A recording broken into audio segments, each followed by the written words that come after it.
Amy's phone buzzed, jolting her from a restless sleep. She groaned and rolled over, squinting at the brightness of her screen. It was a text from her cousin Maya. Asterisk, can you send the photo you took of all the girls in costume last night? Zoxo, asterisk. Amy closed her eyes and sighed, the throbbing in her temples a harsh reminder of the night before. Maya was full of energy even after a night of partying, but for Amy, mornings like this were becoming harder to face.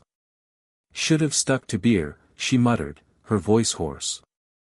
It was a rule she'd broken yet again, opting for shots to keep up with Maya and her friends, girls almost a decade younger than her. She regretted it now, like she always did. The hangover clawed at her with a familiar, cruel persistence. She reached for her phone again and swiped to open her photos. Where's this picture, Maya? She mumbled, scrolling through the blurry memories of last night. Her thumb hovered over a photo that made her stomach drop. It wasn't the one Maya wanted, it was something far worse. A dead body. The image was out of focus, a mess of shadows and indistinct shapes. Her breath caught in her throat as she stared at it. What the? She hit delete, heart racing. It's just some dumb prank, she told herself, though her unease lingered. Shaking her head, she forced herself to keep scrolling. Finally, she found the group shot Maya had asked for.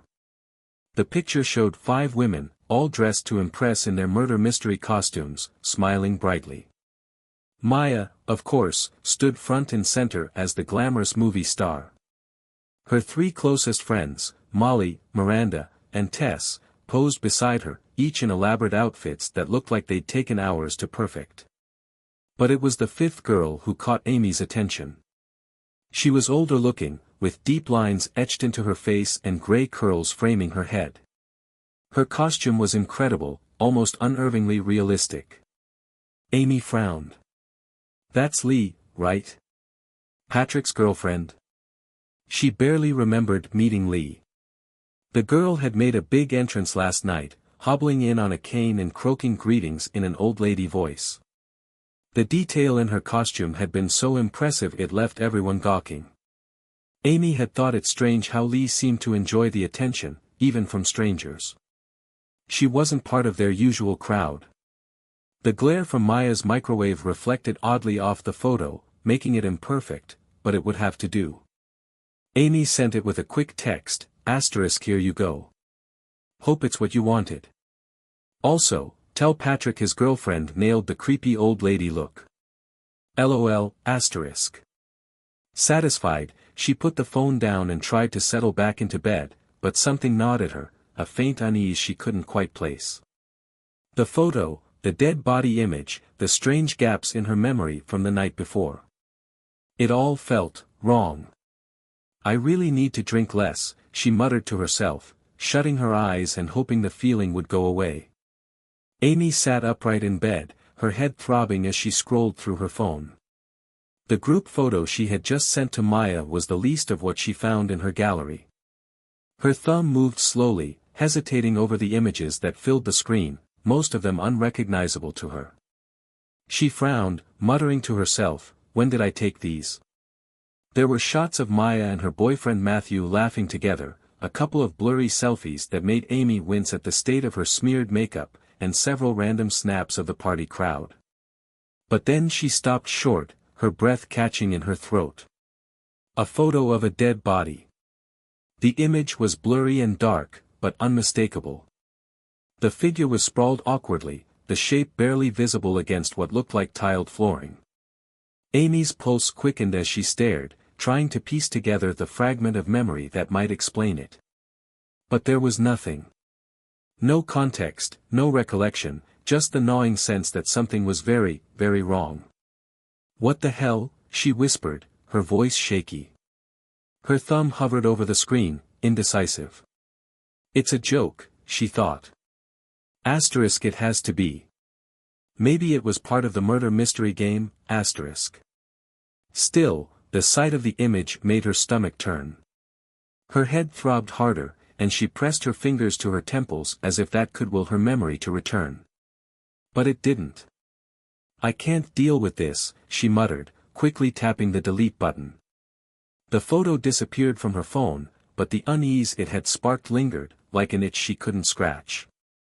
Leaning back against her pillows, Amy rubbed her face, trying to push away the fog clouding her thoughts. I wasn't that drunk, she whispered to herself. Was I? She could remember pieces of the night before, Maya's infectious excitement as she explained the murder mystery rules, the buzz of conversation as the guests arrived, the feel of a drink in her hand. But as she strained to remember more, the gaps in her memory seemed to grow larger. A knock on the door startled her, and she dropped her phone onto the bed. Amy, came Maya's voice from the other side. Yeah, Amy called back, her voice still groggy. What is it? The door cracked open, and Maya peeked in, looking far too chipper for someone who'd been drinking all night. Thanks for the photo. Everyone looks so cute in it. She paused, tilting her head. You okay? You look pale. I'm fine, Amy said quickly, forcing a small smile. Just a little hungover, I guess. Maya grinned. Classic you. Well, we're all heading out for brunch if you want to join. Maybe later, Amy replied, waving her off. As the door closed, she glanced back at her phone, the empty space where the deleted photo had been a glaring reminder of what she couldn't remember. She pressed her palms into her eyes, trying to force the fragments to piece together. But all she got was the unsettling feeling that the answers she was searching for wouldn't be ones she wanted to find. The room was already buzzing when Amy arrived at the murder mystery party. Clusters of people filled Maya's house, their laughter spilling over the sound of a playlist Maya had curated for the occasion. Everyone was dressed to impress. Maya, naturally, looked stunning in her outfit as Josephine La Rosa, the glamorous Hollywood starlet. Her dress shimmered under the warm lights, and she had perfected the look with dramatic makeup and a cigarette holder prop that she wielded with theatrical flair. Her three closest friends, Tess, Miranda, and Molly, had gone all out as well. Tessa's busybody costume featured oversized pearls and a notepad she kept pretending to scribble in. Miranda had fully embraced her role as the professor, complete with a tweed blazer and fake glasses perched on her nose. Molly, playing the social climber, wore a fur stole and carried a martini glass filled with sparkling water to mimic champagne. Amy, however, hadn't dressed up. She wore her favorite black sweater and jeans, hoping her simple outfit would go unnoticed among the extravagance. I told you I wasn't dressing up, she had said to Maya earlier that evening, to which Maya had rolled her eyes with a playful grin. But now, standing in the middle of the party, Amy couldn't shake the feeling of being out of place. She clutched her drink tightly, watching as the four women giggled together and posed for photos. It wasn't that she resented them, it was that watching their effortless camaraderie made her ache for her own group of friends. They used to have nights like this, laughing until their cheeks hurt, inventing games and in-jokes that no one else could understand. But life had gotten in the way. Work, distance, and relationships had pulled them apart, leaving Amy feeling untethered. She sighed, taking a sip of her drink, trying to shake off the melancholy. That's when the door opened, and Lee walked in. The room seemed to freeze for a moment, everyone turning to look. Patrick, Maya's friend, stood beside Lee with a proud grin, as if he had just unveiled a masterpiece. And in a way, he had. Lee was playing the role of the old lady in the murder mystery, and her costume was extraordinary. Her face was transformed with makeup that added decades to her age, deep wrinkles, liver spots, even a faint blue tint to her veins. She shuffled into the room with a cane, her movements slow and deliberate. "Oh my God!" Maya exclaimed, rushing over. "Lee, you win. You win. This is insane." "Why, thank you, dear," Lee croaked in a perfect elderly voice, earning laughter and applause from the room. Even Matthew, Maya's usually reserved boyfriend, was openly staring. "That's incredible," he muttered, blinking as if he couldn't believe what he was seeing. Amy caught the look and couldn't help but tease him. Careful, Matt. Maya's watching. He chuckled nervously, breaking his stare. She's got competition tonight, he joked, earning a playful glare from Maya. Amy watched the scene unfold, Lee captivating everyone with her charm and dedication to her character. Part of her admired it, Lee's ease in commanding attention, her confidence in doing something bold and creative. But a small, jealous pang hit Amy, too, as she realized how invisible she felt by comparison. Amy's phone buzzed on her nightstand, its vibration cutting through the heavy silence of the room. She groaned, rolling over to glance at the screen. It was Maya.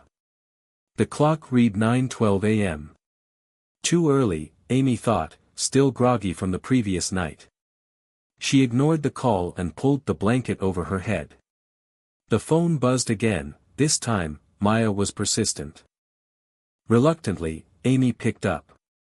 Maya, it's too early. Whatever it is, can't it wait? A sob echoed on the other end of the line, startling Amy. Maya's voice was trembling, barely coherent. Amy, she's gone. Lee's gone. Amy frowned, her brain still sluggish. Gone.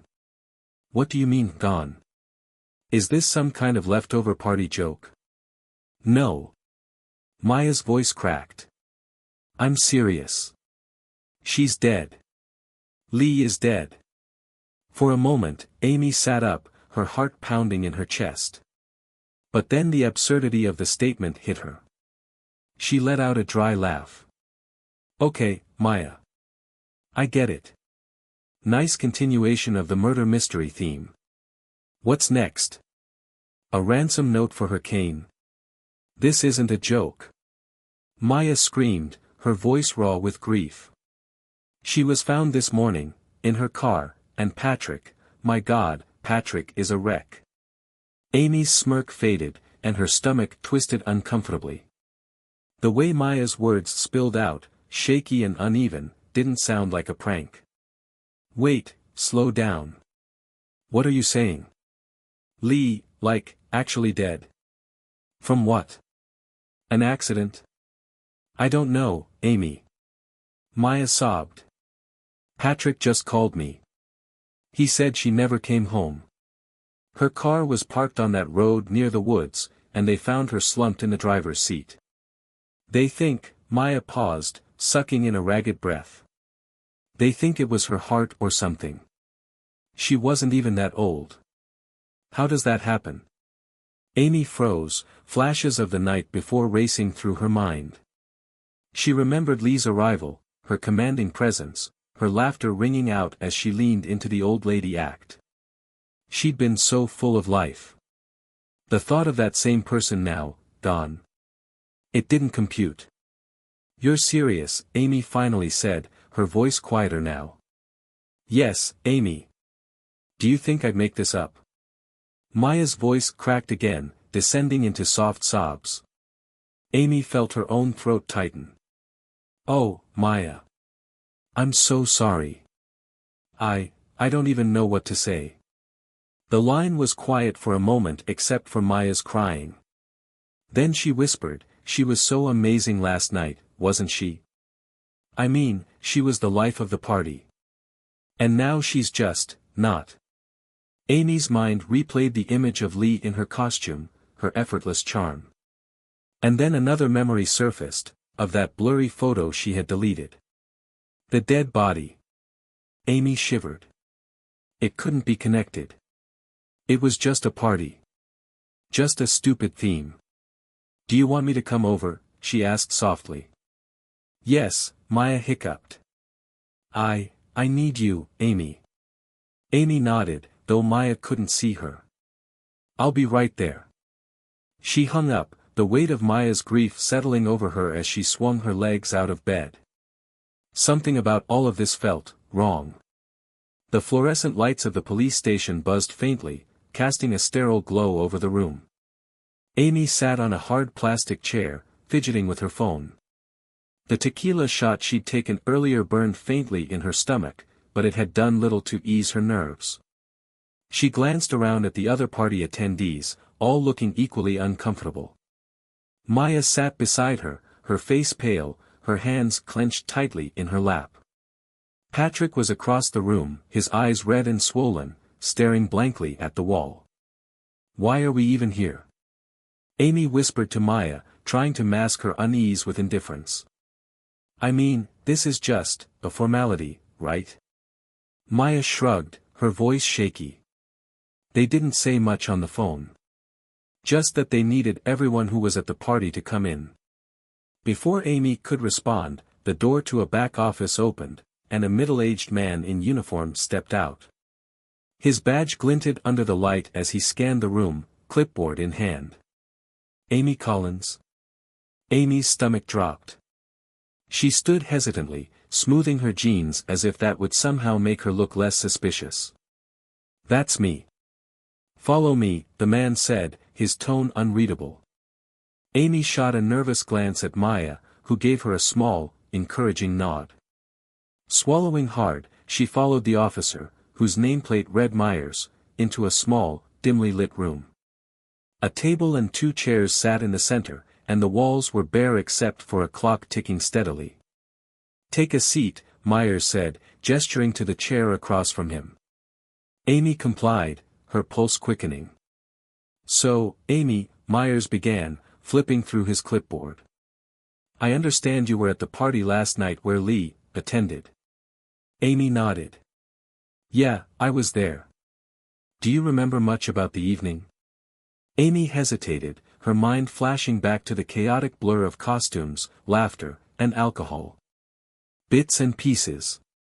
I wasn't exactly sober." Myers raised an eyebrow. "I appreciate your honesty. That might explain why some details are hazy." "Did you know Lee well?" "Not really," Amy admitted. "She was Patrick's girlfriend. I only met her last night." The officer leaned forward, folding his hands. "And how would you describe her behavior? Anything unusual?" Amy shook her head. "She seemed normal. I mean, she was really into her old lady costume. Everyone loved it." Myers studied her for a moment before dropping the real bombshell. "Lee wasn't who you thought she was." Amy blinked. "What do you mean?" "Her real name was Imogene Monroe," Myers said, his voice calm but firm. "She's been living under an alias for years." Amy stared at him, her heart racing.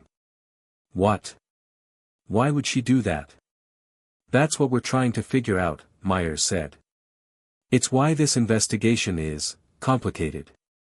People don't just change their names without a reason." Amy's head spun. Imogene Monroe. Who even was that? She searched her memory for any clues, but everything felt like a fragmented puzzle. The tequila certainly wasn't helping.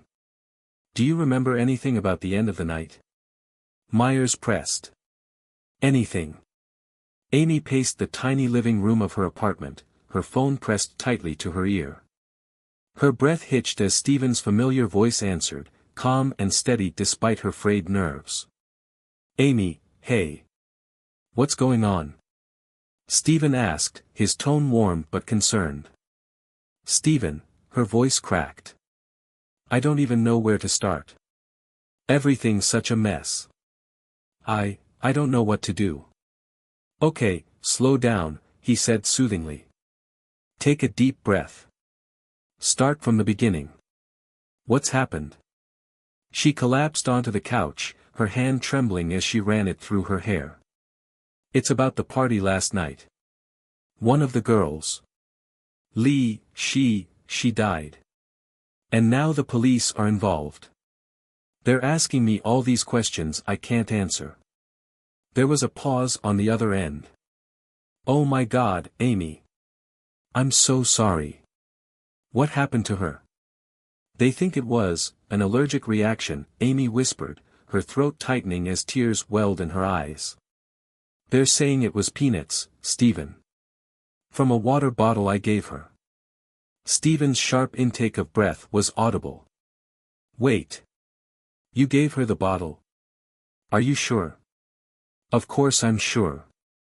Amy snapped, then immediately softened. Sorry. I'm just scared. I remember handing it to her. I thought it was safe. I didn't even know she had allergies. Hey, it's okay, Stephen said quickly, his voice firm but kind. You didn't know. You couldn't have known. This wasn't your fault. Amy let out a shaky breath, her chest heaving.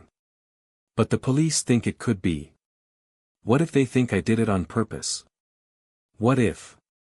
Stop, Stephen interrupted gently. We're not going down that road. You need to focus on what you do know. Did anyone tell you what actually happened? They said it was definitely the peanuts, she said.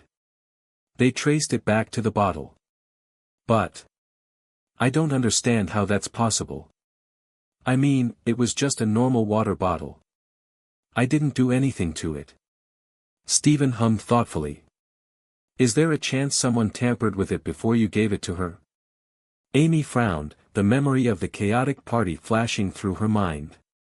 People had been everywhere, costumes making it hard to identify anyone clearly. I don't know.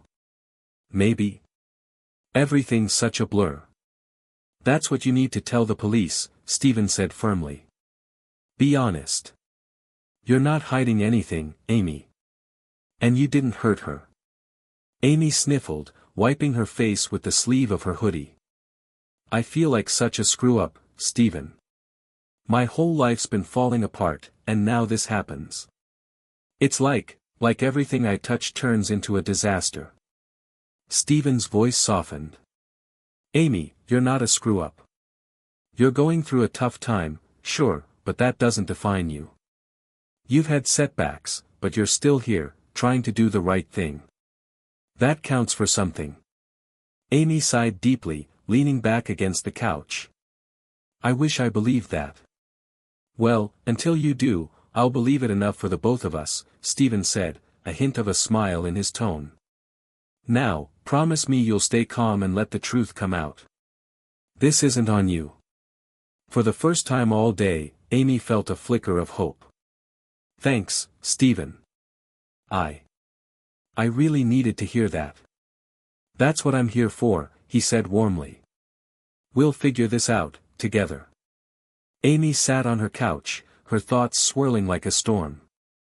The fragments of last night's events began to surface, each memory feeling disjointed yet vivid. She had spent the last hour trying to piece it all together, fueled by Stephen's reassurance and a desperate need for clarity. As she stared at the empty glass in her hand, a specific moment broke through the fog.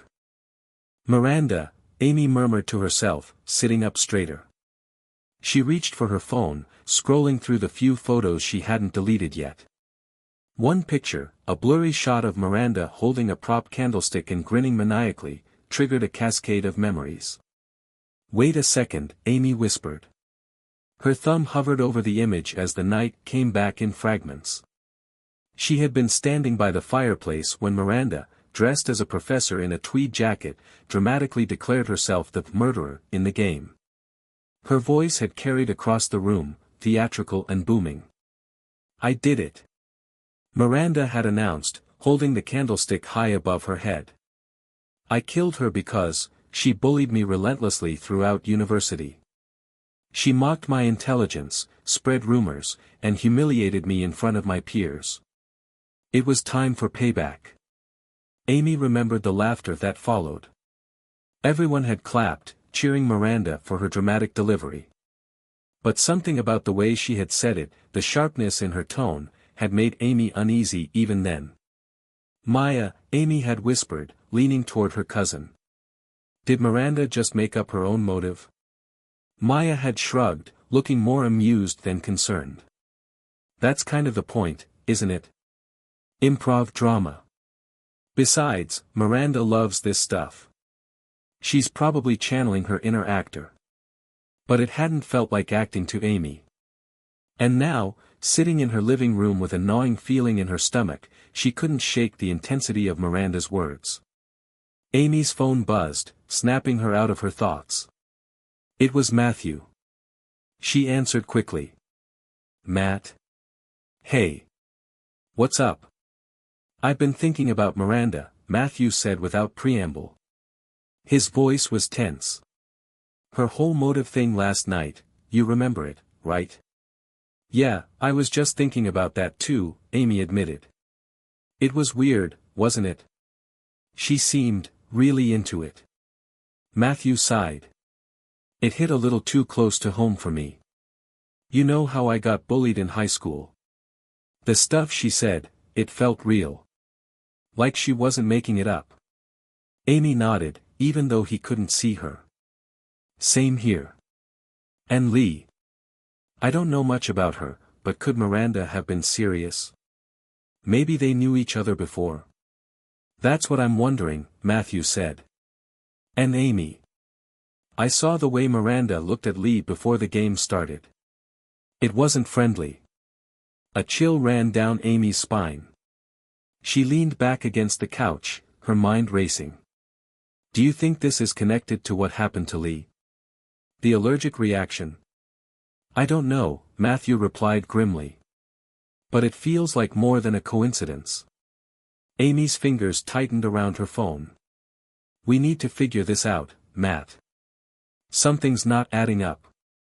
Amy paced back and forth in her apartment, her mind on overdrive.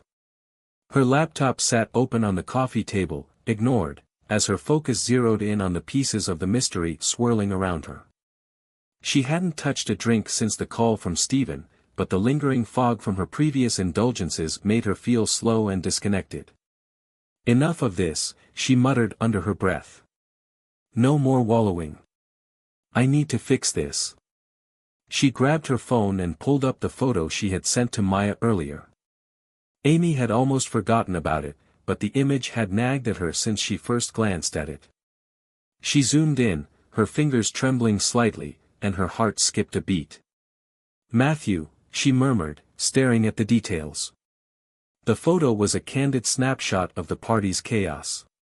In the background, Matthew stood beside Lee, his arm casually draped around her shoulders. But what caught Amy's attention was his other hand. He held a water bottle, open, and something small and indistinct clenched tightly in his fist. Amy's breath caught. Could it have been a peanut or something else that triggered Lee's reaction? But why would he have had it at all? She hit dial on Matthew's number, her pulse pounding as the call rang. Finally, he picked up. Amy? Matthew sounded groggy. What's up? Matt, listen to me, she said urgently. I was looking at that photo from the party. The one with Lee. You're holding a water bottle in it, and something in your hand. What was it? There was a long pause on the other end. I don't know. Probably just a snack or something. You know I was drinking too. Why? Amy's stomach tightened. This is serious, Matthew. Lee's allergic reaction. That water bottle, was it hers? Or yours? I don't remember. Matthew snapped, his voice defensive. Why does it matter? I didn't do anything to Lee.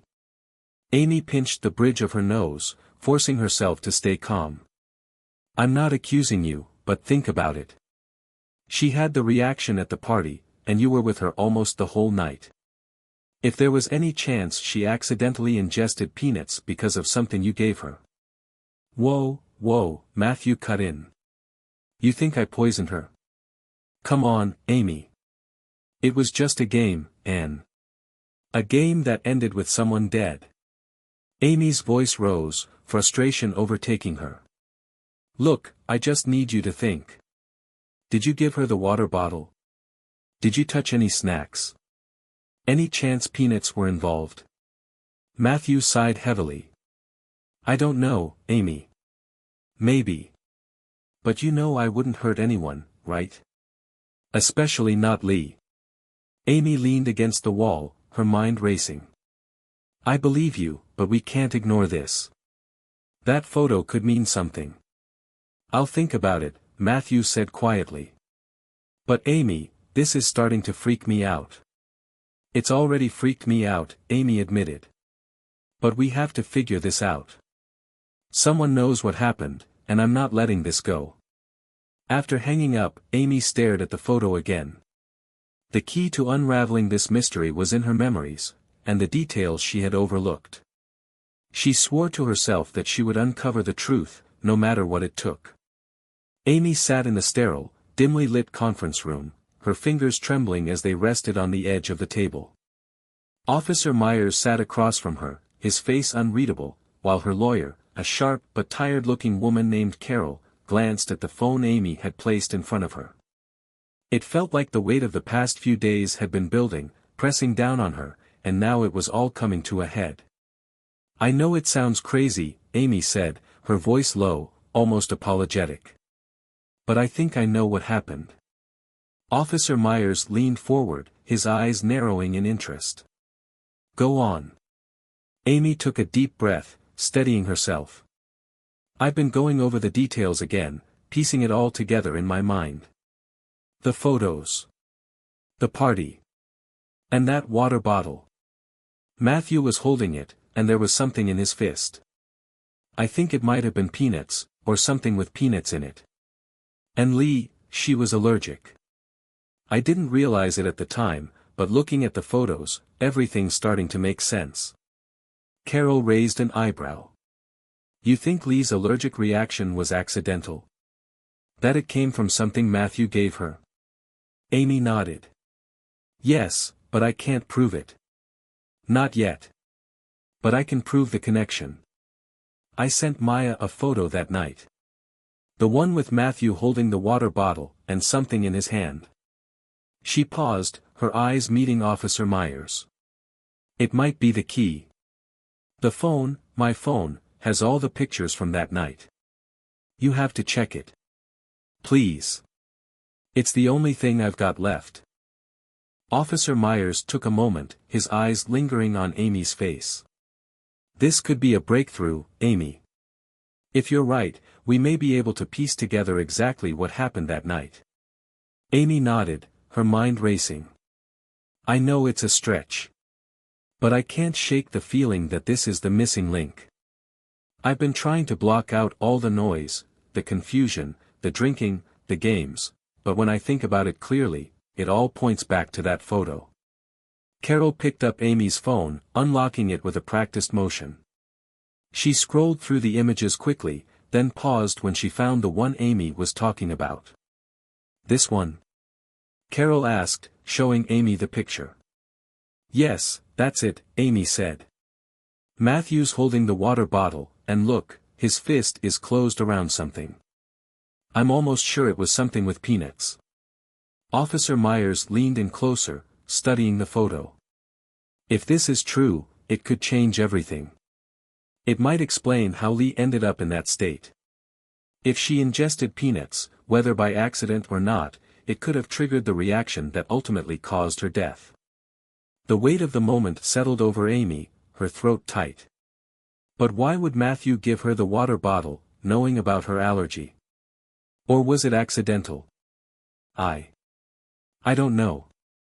I was so drunk, I didn't even think to question it." Carol put the phone down gently. "We'll need to get this checked out. We can trace the bottle. There might be traces of peanuts in it. And we'll need to talk to Matthew, make sure he hasn't altered his story." Amy's heart pounded, her breath shallow. "Please," she whispered, "I just need to know the truth. I need to know what happened. For Lee. For everyone." Officer Myers stood up, signaling that the conversation was over for now.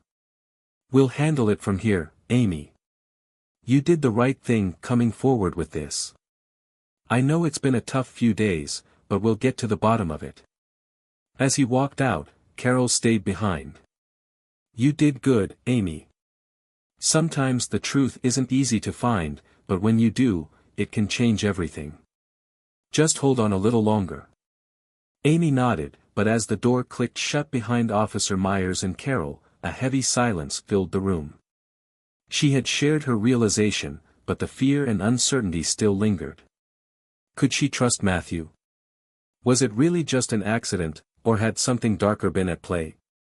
All she could do now was wait for the investigation to unfold, hoping the truth would surface, no matter how painful. For the first time in what felt like forever, Amy had a sliver of clarity. But even with that, she knew one thing for sure: the mystery of Lee's death would haunt her until it was solved.